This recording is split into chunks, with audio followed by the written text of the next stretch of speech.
Minnesota is no stranger to tourists. In 2023, over 80 million people flocked to the land of 10,000 lakes. But residents that live on Howard Lake in Cass County are fighting back on a new RV resort that would bring in some new seasonal neighbors. Reporter Daniel Purcell has more.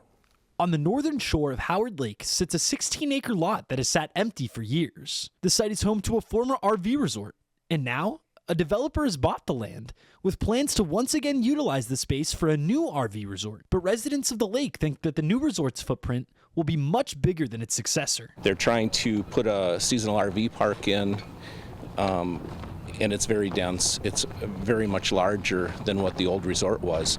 So our lake is long and skinny, and we don't really have the capacity to have 41 new residents during the summer months on the lake.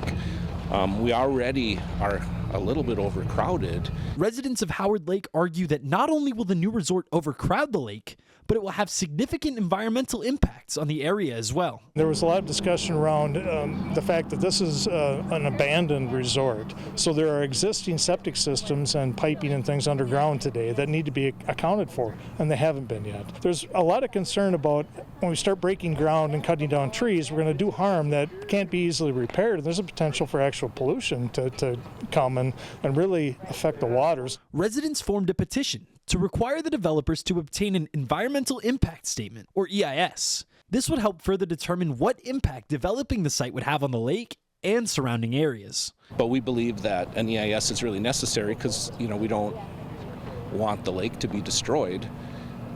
41 units on the lake is 50% more population than what's there right now. So that's our concern. The board voted twice as to whether or not the resort would need to obtain an EIS. In both votes, it resulted in a 3-3 draw.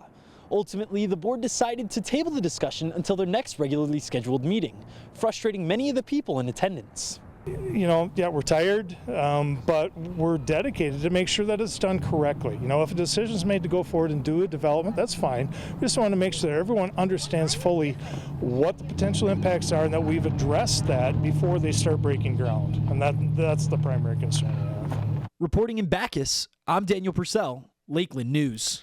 The rescheduled session is set for April 14th at the Cass County Land Services Building. Lakeland News is a nonprofit news organization. Donate to Lakeland PBS today to support your local news team.